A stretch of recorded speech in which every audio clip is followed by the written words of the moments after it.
I think that there is just this belief that when things are tight, the first place to pull back and the easiest place to pull back is from the food budget. Let's challenge that.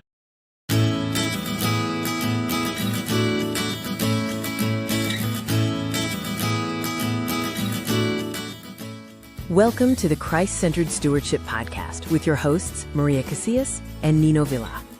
Christ Centered Stewardship is a ministry of new money habits designed to equip believers to steward everything God has given them, including their time, talent, and treasure in ways that bring Him honor, glory, and praise. You can join our growing community on Facebook and submit your questions to podcast at newmoneyhabits.com. Now, to begin today's episode, here is Maria Casillas and Nino Villa. Maria, a couple of weeks ago, we talked about inflation, and we talked about how it was costing more and more just to fill up your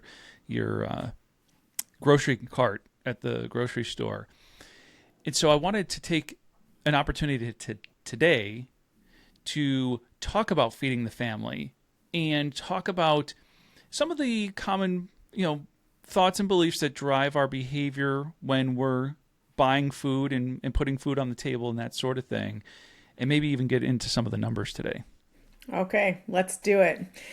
As you were talking about the underlying beliefs, my mind immediately went to wants versus needs. And it went to there because it's one of the reasons that I don't love the language. And I think I've shared this with you. I know I've shared it with you. I think I might have shared this even on the podcast. But if I have not, you'll kind of hear some of the nuances why I still will use words like wants and needs. But I will be fully transparent with you when I say I don't love that language. And here's why. Because we can convince ourselves of any old thing that we want to. So if we want something, we can put ourselves into pretzels to figure out how to turn that thing into a need. It's not that hard. We are masters at that. And so it kind of just loses its, it's not validity, but its effectiveness. It just, all of a sudden, it's not super effective anymore. So when you were talking about food, one of the first things that comes to mind is, we need food. That is one of the primary things that people will say. What are your wants? What are your needs? And inevitably and rightfully, people will say, well, we need food. We need food to survive. And so we find ways, Nino, to convince ourselves that we need every type of food. We need the most decadent foods. We need the ones that are the tastiest. We need the ones that we need nutrition. We don't need all of the gluttonous foods that we tend to find ourselves saying that we need. And so that was just immediately what came to mind. Yeah. Talk about conviction and, being at Costco just yesterday. Maybe I need to go take some things back because I'm just joking. But yeah, I think you're absolutely right. The idea of, yes, we do need food. The words that you have used in the past that have always resonated with me are essentials versus conveniences and that sort of thing. I love that you pointed out we need nutrition, right? And so maybe even asking ourselves, like, where are we getting our nutrition? But for me, this has always been an exercise in helping people give themselves permission inside of their budget to put food on the table. That's why so many years ago, that was the language we came up with, like putting food on the table. I don't know about you, Maria, but I know for me and for a lot of the clients we've worked with, and I imagine for a lot of our listeners, once upon a time, I used to budget in a way that it was, here's my income, and here are the known expenses, the reoccurring monthly bills. I have to pay rent. I have to pay my car payment, my car insurance. I have to make sure that the gas and electric are paid and that sort of thing. But what I didn't budget for, what would happen is I would pay my bills and then I would look at my checking account to see how much money is left to go grocery shopping. And what a horrible way in which to live, that I was putting such an important thing at the bottom of my budget. Fast forward all these years later, And putting food on the table is at the top of the list, because I love having this conversation about, people are usually looking for some guardrails, some guidelines, like, how much should I be spending on food before it's too much? I don't know that people ask if it's too little, but so often we find out that you're not spending enough in this area because it is important. And so I love to help people challenge the way that they're thinking about putting food on the table as not a last resort, but as one of the first priorities. Yeah. Yeah, I think this is great. And when you find people, let me ask you, when you help people get to that realization, whether you're trying to help them or not, but they get there and they're like, oh, I am not spending enough. What sorts of things happen to their demeanor and to the way that they are talking about this? Well, I think it does start with disbelief. There's kind of like this no, and there's also like a questioning of, if I'm not spending enough on food, but maybe things are tight. It's like, how could I possibly spend more? But what really ends up happening is, the deeper we dig into numbers and behaviors and just what you're doing, how you're currently managing and stewarding your money versus what is kind of ideal, we start to see, I was about to say like wasteful spending, but it's not even about wasteful. It's about whatever the opposite of mindful would be, where it's I'm just kind of doing, I'm living and I'm existing, and because of that, I didn't see these cracks over here where money is kind of just pouring out. Maybe I was somewhat aware, but maybe I didn't know the number. Maybe I didn't know the impact it was having. Like, yeah, I know that I eat out more than I should, but boy, I didn't know it was to that degree. So I think there's a little bit of disbelief. There's a little bit of uncertainty. But as we get deeper and deeper and as it takes shape, there's a sense of like empowerment that comes where it's like, wait, right, like I have a family of 5. I need to feed my family. That's an important thing to do. And so there's a sense of empowerment instead of like shame or guilt or whatever else they might have been feeling. As you were saying that, it's like, it's almost as if it's a part of their identity. If you are a husband or father and you want to be able to provide for your family, there's that recognition of, this is actually part of who I am as a person, right? And so why would I put that second or last over something that is a different identity as maybe a consumer? And I'm only using that because you said you had like certain bills and stuff that you were paying ahead. And so I'm assuming that there might be some sense of that identity shift for somebody as they're starting to see that. And then that would lead to that empowerment of, oh no, because I am this, I get to use the money for that particular role. Yeah. Yeah, I think that there is just this belief that when things are tight, the first place to pull back and the easiest place to pull back is from the food budget. And it's just like, let's challenge that. Absolutely. Would you think that that's because so many other things are static, like they are the same amount, they're predictable, whereas it's almost like, since money's fungible, but the grocery bill is not something that, if you put aside $200 for the groceries, but you can get away with $150, it's a lot easier to do that. But if your electric bill is $200, you can't just give them $150. You see where I'm going with that? Yeah. And so I'm wondering if there's some of that sense of, well, there's a lot more give over here. And so that's where I'm going to start to make those changes. But to your point, Nino, that needs to be one of those priorities for us. And so why are we giving there versus turning off the lights so that the electricity is not quite as high? You used the word opposite of mindful. I'm going to say that in that case, maybe you're talking about some mindless spending. But I also think that there's apathy spending, and that's one of those things that I know I definitely fell into years ago. And every once in a while, if it's feeling a little hopeless, it can get into that apathy spending.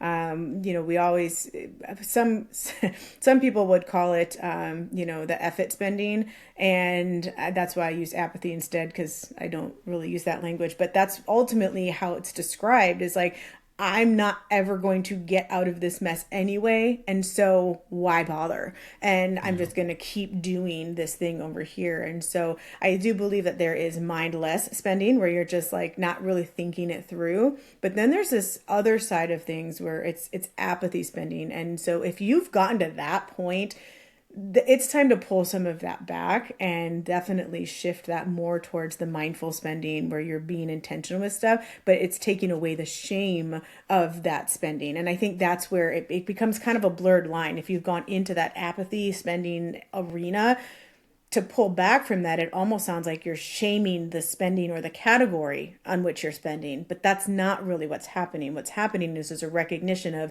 it's an overspend because of the sense of despair. Let's bring some of that hope and empowerment back, and it will start to alleviate that apathy spending. Yeah.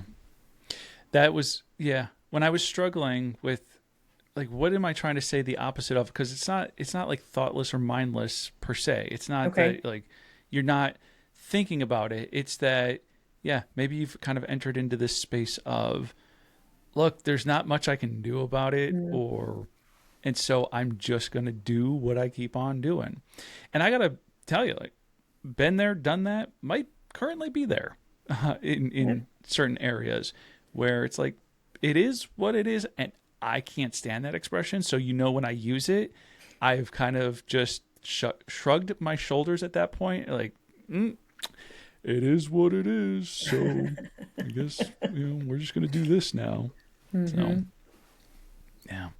So what is a good range? I mean, I know we here at New Money Habits, we have almost like a formula that you can use for that, and I don't know, for myself, sometimes I think when I hear formulas, it's like, oh, this is going to get pretty rigid. We got to be really careful about that. But we're smart enough to give a range so that it doesn't become rigid.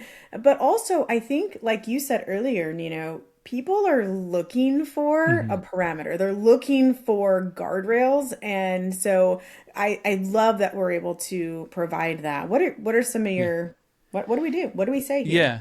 Yep. So when I sit down with clients and they start to feel that empowerment of like, okay, well, maybe I need to be, prioritizing putting food on the table higher than I am. Immediately, the next thing is, okay, what does wise stewardship of this area look like? And for us, it is a range. The guardrail is $200 to $250 per person per month. So if you had a family of 5, let's say 2 adults, 3 kids, you got that family of 5. On the low end, 200 multiplied by 5 would be $1,000 a month in food. I want to pause and just let that I want that number to hit people for a second. Like, whoa, $1,000 in food a month. Yeah, because it's that important. If you're on the higher end of that range, 250 times 5 would be $1,250 a month. And that's okay. Right? That's the empowerment piece where when we get to that number, whatever that number might be for somebody, so often I deal with like families of 4. So we're talking $800 to $1,000 a month. And even when they hear 800, they're like, wait, what? And I'm like, just kind of sit with that for a second. You're paid bi-weekly. So what we're really talking about is every 2 weeks, I want you to set aside $400 for food a month. And when we kind of break it down that way and it's a little bit smaller, it's like, oh, okay, like, oh, $400 every time I get paid. Oh, okay. Like, they still kind of wrestle with that a little bit, but they start to kind of see like, wait, it really is that priority. And so that's the range, $200 to $250 per person per month is kind of a guardrail. If you are successfully feeding your family for less than that and you all are getting the nutrition that you need and whatnot, then that's fantastic. It's only when it kind of goes outside of that, and this is specific to the grocery store. And when I say the grocery store, when I'm working with clients, I make them separate out the things that go in the cart that they can actually consume as food versus we all know that you kind of go to the grocery store and you might pick up some non-food items. Maybe you're picking up, dishwashing liquid, or you're grabbing shampoo and conditioner. Like, that's not food. So I'm specifically talking about food from the grocery store. This doesn't even include, we do a separate category for what we call toiletries, and we do another separate category for eating out, and we build that into the plan. So this is $200 to $250 per person per month just to feed your family. That number, I could see where people would need to pause, take a deep breath. I now do about $600 per pay period. We get paid twice, so it ends up being $1,200. We have sort of a family of 5 to 6, and I say it like that because oftentimes one of them is in college, and so we're 5 mostly, but we still have to pay for some of that. So to 6, and so that number, it's interesting because that number we kind of just did naturally, and then that's what we came up with, and so I was like, oh, that makes sense. But I will tell you that there was a time, probably over 10 years ago. So of course you have to consider inflation and food costs and all of that stuff. But I was figuring out for a family of 4 at the time, I think we were doing about $200 to $250 per month for that family of 4. Then my husband lost his job, and we ended up, after about a month, applying for like the EBT stuff here. We only used it for 1 month, but that month they gave us $600, $6 or $695. I don't remember which one. I remember there being a 6, and I remember being almost angry about it and thinking, what? Like, we've had to figure out how to live on $200 and $250 a month, and this is the sorts of cash that we're getting. And I was just flabbergasted. Like I said, and then to make things even crazier, I assumed, and you know what happens when you assume. Yep. But I assumed that they figured that I would need to use all of that money, and otherwise, why would they give me that amount of money? And so I made sure that I spent it that entire first month. I got, things that I could freeze easily. That way I could make it stretch a little bit farther. And then my husband ended up getting a job like on January 26th. He was hired. He was going to start on February 1st, but they sent out they filled the card, if that's how you describe it. I think like on January 27th or something like that. So I called them to say, how do I give you this money back? And they laughed at me. Yeah, they laughed. And they're like, ma'am, like once it's on the card, you can't give it back.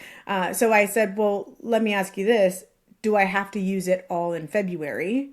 And they said, no, like you can use that as long as you want. And I made that thing stretch for like 3 months based on what I had already put in the freezer, and then, that amount, which was a great help because when my husband took a new job, he took a huge pay cut. And so we were able to steward that gift well.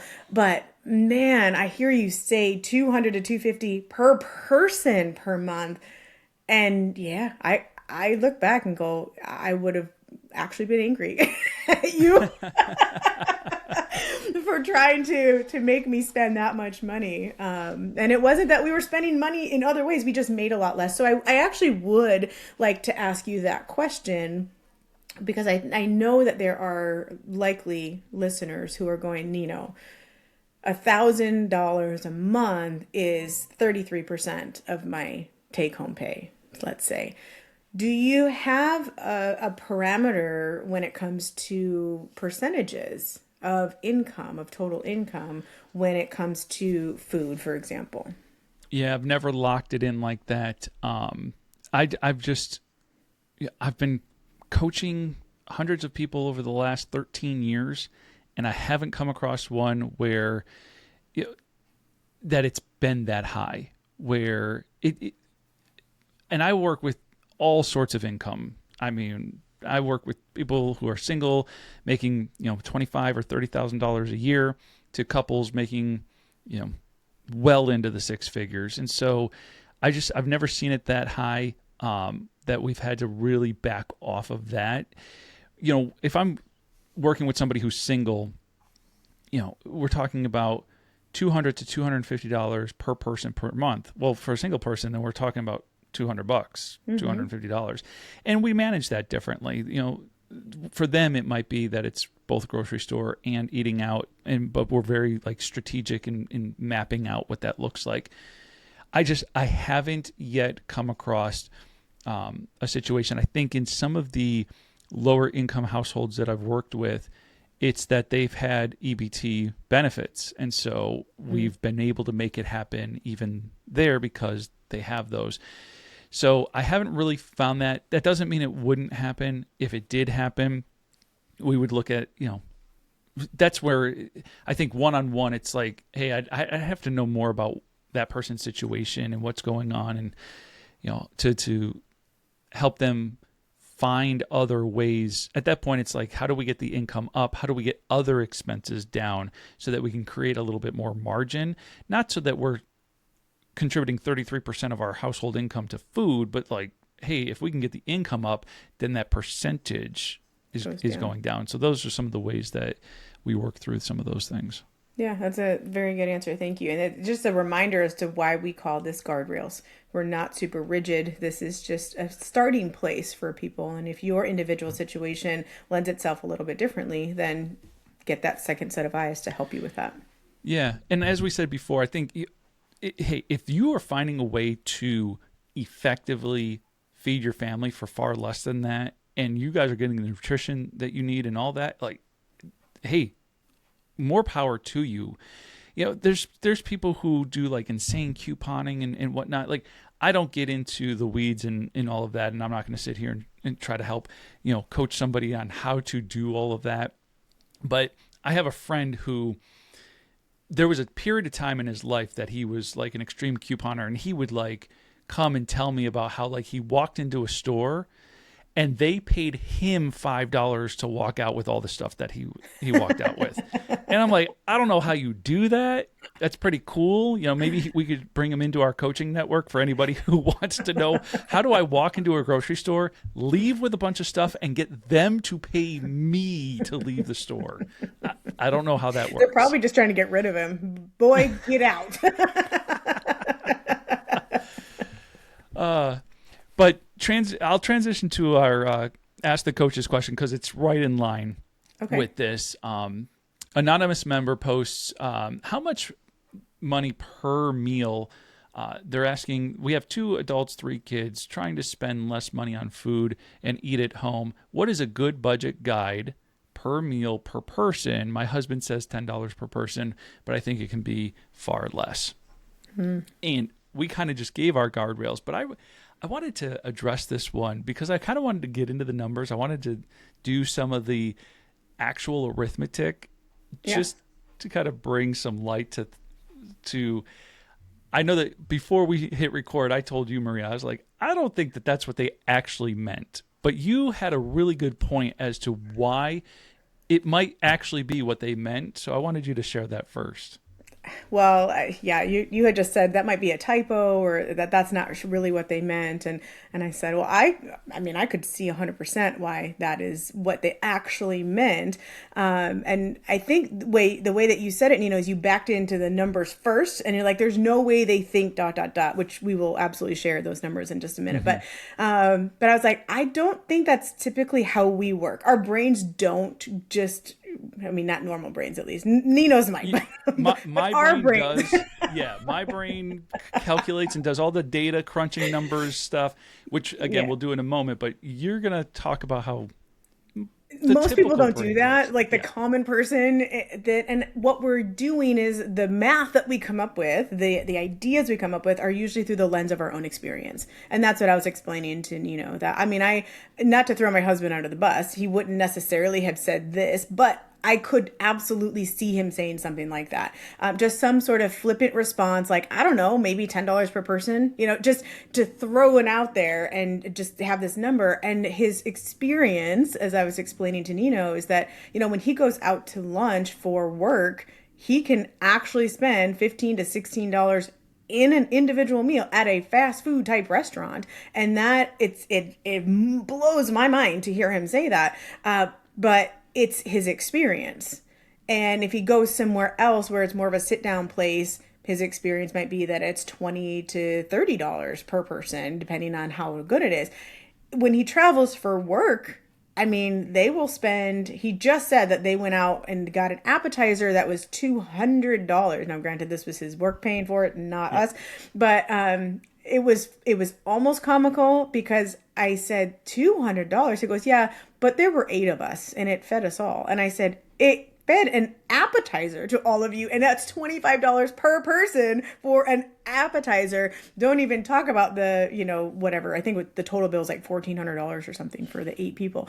So you start to have those experiences. It starts to really not cloud, but to form your perception of things. And so when somebody says, oh, hon, we eat out a lot, and they're probably paying anywhere from $15 to $22 per person to eat out. When a husband hears, let's save some money, how much per person do you think would be fair or realistic?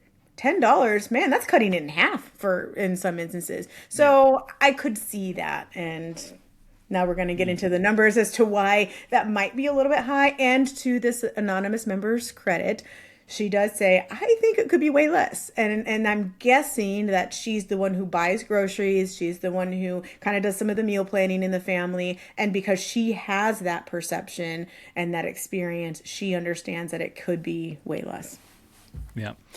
So here are the numbers, just because I'm that data nerd that we talk about, right? When I saw $10 per person, I immediately started doing the math. I'm like, wait a minute.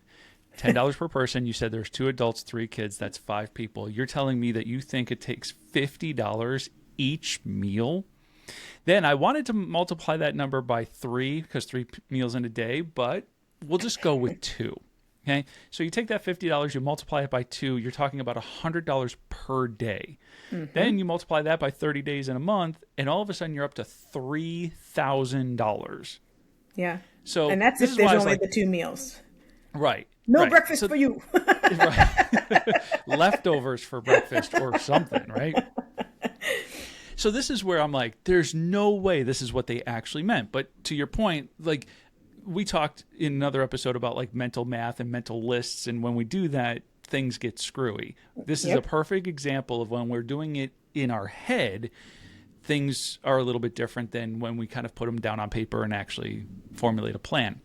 So $3,000 a month. Well, yeah, I would agree with the poster, but I think we can do this for way less. Mm-hmm. I agree. Because if you took our guidelines of $200 to $250 per person per month, you're talking about a family of 5, that would be $1,000 to $1,250 a month, somewhere in that range, which is obviously far less. Now, if you took on the higher end, the $1,250, and you divided that by the 30 days, and you divided that by 2 meals, 5 people, you get down to a number closer to $4. But if we divided it by 3, you get down to a number under $3 per person, which is right. Like if we were actually looking at this from a per person per meal, then yes, about $3. But this is why the guideline we suggested today is more about how much it should be per person per month. It allows you the freedom to go to the grocery store, pick up the ingredients that you need to make the meals that you want to make. And yeah, I think this family of 5 could be doing that for between $1,000 and $1,200 a month.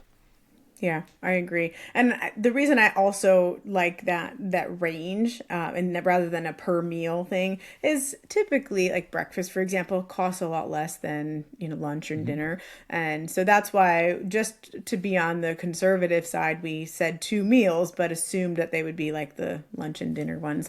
Yeah. Because breakfast, I mean, even if a dozen eggs, even when they were high, how much were they? I don't know, like $5 a dozen, something like that. Mm. I mean, they seem high now, but they were higher for a while.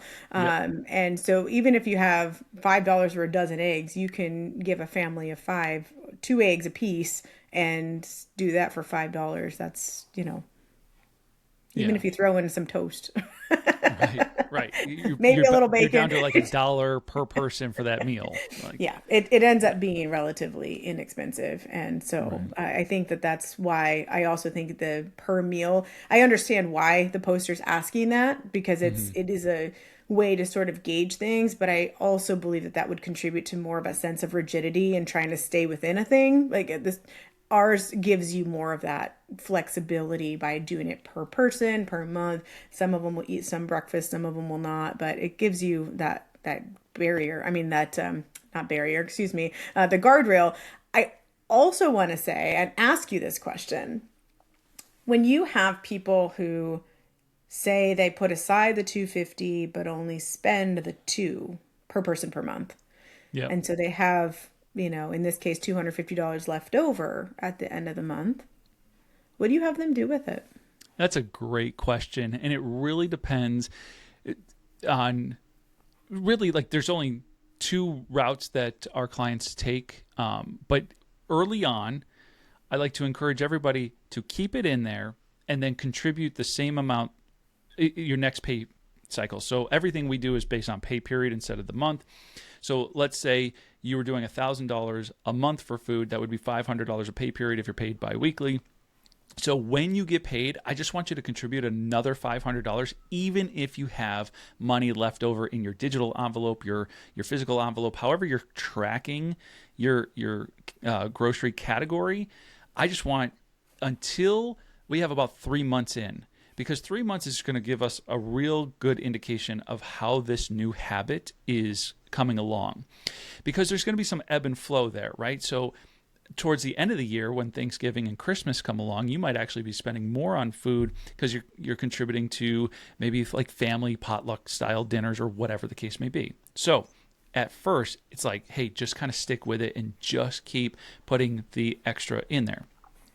Then they can either continue to do that or graduate to this idea of, I just bring it back up to 500. So maybe I put 500 in that digital envelope or that physical envelope. I spent 400. Instead of taking 500 and adding it to the 100 that's there and having 600 to use, it's like, nope, I'm just going to take $400, put it in with the $100 and get that envelope back to the $500 threshold that I like to keep it at. So those are the two ways that we manage that as time goes on. I like that. I think the other thing I'll just throw in there is that when you have extra for 2, 3 months and beyond, it can kind of give you a little bit of freedom to ask, in what ways could we use this still on food, but that would maybe make life a little bit easier. So, maybe you, like, we actually have a meat subscription that we like to do. Now, if you were to look at the per pound cost of that meat, it is a lot higher than the per pound cost of meat where we are in our grocery stores. However, after living here for 16, 20 years, I really don't like the meat here. It's not really good meat. So when we had to deal with that, we dealt with it. And then when we had a little bit extra month over month, we got to see, okay, well, if I were to invest that amount of money every 3 months into the subscription of meat that would then stay frozen and carry us through, now I'm not spending that money over here at the grocery store, and we're actually enjoying the food and we're not wasting as much of it. Does that then lend itself to better habits? And it did for us. Now, I'm not saying that that does that for everybody, but it did for us. And the extra gave us that freedom to do that, to think that way. And so I really appreciate the fact that you carry people through at least 3 months to see what that habit and that behavior is going to look like. But I would also say sometimes even if you've got that extra, if it's built up, like that might be an opportunity to do that, or some sort of meal planning service that allows you to, have your dollar even stretch further. But I think sometimes when we get stuck in the scarcity mindset, we're like, well, we can't spend that. We can't spend it on that meat because, it costs more per pound. Yeah. But if we're wasting less, then does it really always cost more per pound? And right. I don't know. Yeah, and it brings up an important point about, as time goes on, if we find that you're budgeting $500 a month, $500 per paycheck, and you're always only spending like $400, it's like, look, now we can just simply adjust. Like, we'll just do $400, and it's like, how do you want to reallocate that other $100? And so, to your point, it could be a subscription that is still food-based, or it could be something completely different. But there's also an adjustment that happens over time where it's like, hey, and sometimes, more often than not, that adjustment is up. As the costs of groceries increases, we have to kind of make that adjustment. I wanted to say that earlier, just for a reference point. We used to say that it was $150 to $200 per person per month as the guardrails. But as we shared in the inflation episode, we've experienced 26% inflation over the last 5 years. And so now the guardrails are $200 to $250, not $150 to $200 any longer. So with all of that said, I got a challenge for our listeners. I want you to do the calculation, and on the low end and the high end, figure out what would $250 per person per month look like in your household. Is your household 3? Is it 5? Is it 8? Whatever that is. And just look at that number and start to consider what your budget would look like if that became the number that you spent on food every month. Just take that first step. Challenge accepted. Thank you for tuning in to this episode of the Christ Centered Stewardship Podcast. Follow us on your favorite social media platform for more encouragement and support. And until next time, may the Lord keep you in perfect peace as you set your sight on Jesus.